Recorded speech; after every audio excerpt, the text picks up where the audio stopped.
We have a special segment on this show called the 7 p.m. moment. This moment refers to the point of your life, be it personal or professional, where you at a fork in the road, where going this way or going that way will set you down a very specific path. So you have to really be locked in and intentional about what you decide to do. Like, what was your 7 p.m. moment for you? I really didn't have no moment where life like hit me hard. I just go back to my childhood, bro. Like going from the NBA to the pros, but going from the hood, to the pros. Yeah, it's different. That's different. Yeah, I'm a hood nigga. Like, my back door growing up, bro, didn't lock, didn't close. I had to put a board to have my motherfucking back door, or a chair to keep my back door closed.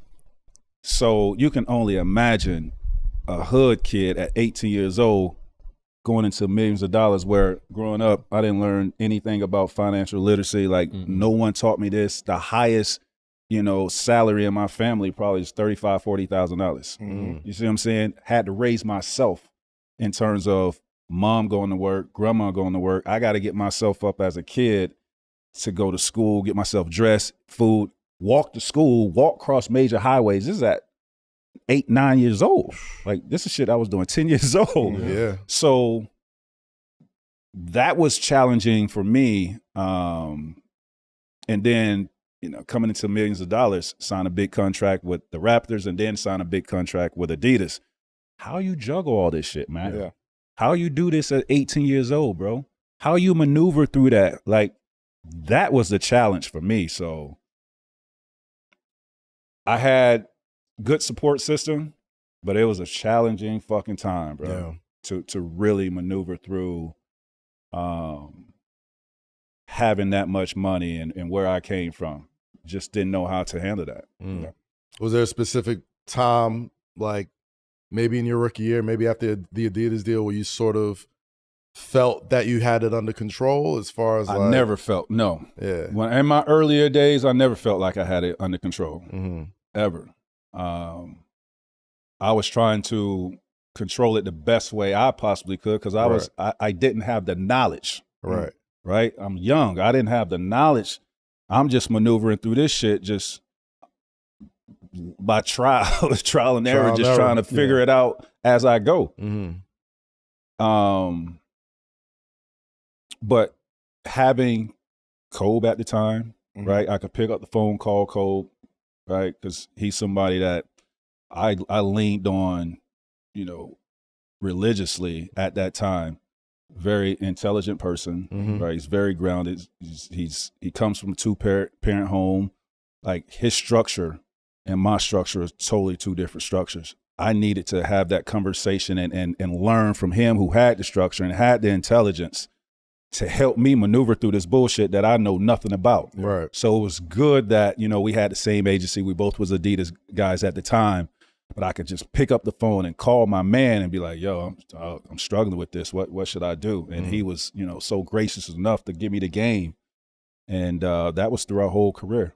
I mean, what would you guys usually talk about? Like, around, were there like specific moments? Was it like going to Orlando and becoming like the franchise guy? Like, what was it? What was those life? Everything. Everything, bro. We talked about everything. Everything. I mean, I was living with it. I stayed with it. So yeah. We had these conversations, and then y'all lived together? Huh? You say you stayed with him? You said? I stayed with him. Yeah. I didn't know that. At his house in L.A. Okay. Stayed with him. Okay. And then we went to a trip to Paris together for Adidas. So just to have those conversations, man, it really got me through a lot. And I'm not even just talking about basketball. I'm just talking about the other shit with having money and having to deal with, family and maneuvering through all of that. Right. Basketball life. Yeah. You know what I mean? What comes with that. I didn't know how to deal with that. Kobe grew up in this. Yeah. Right? He grew up in this. Yeah. So he's got the blueprint. This shit is all a blank canvas for me, and I'm trying to figure it out. Yeah. Wow. Trying to figure it out. Even from like a mentality standpoint, how you approach games, right? How you work out. I don't have any of this. My nigga, I just used to hoop as a kid. Go to bars to hoop, find a playground and hoop. I ain't really work out until I got to the pros. Wow. right? Wow. It was a lot that I had to learn and in that span of, my rookie year to when I got to Orlando, like that growth as a person and as a player, I've never seen anything like it. That's crazy to hear because I feel like the majority of my barbershop arguments around that time revolved around who was better, Kobe or T-Mac. You know what I mean? Like, especially when you raise your game to a franchise level, there was many barbershop battles between who was the better guard at that time. And, I think recently there's been a lot of conversations about like comments that, people were saying like, well, if I had Shaq or whatever as a teammate, like maybe my playoff success is a little different. Maybe, Shit, you know it what would I have mean? been. You see the people we play with. Shit.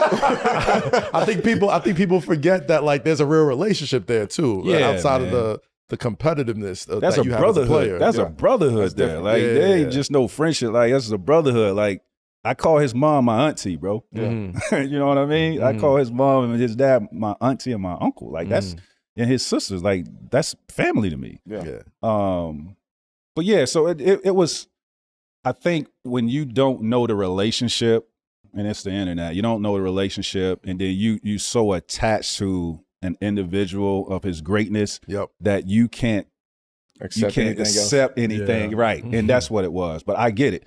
But if you know me, if you know me and you know my relationship with my brother, I'm an advocate of always putting Kobe in top 5. Like I'm always battling for my brother out here. So that one moment, that's what we gonna use. I was dying laughing at the shit that I was saying. It was so funny.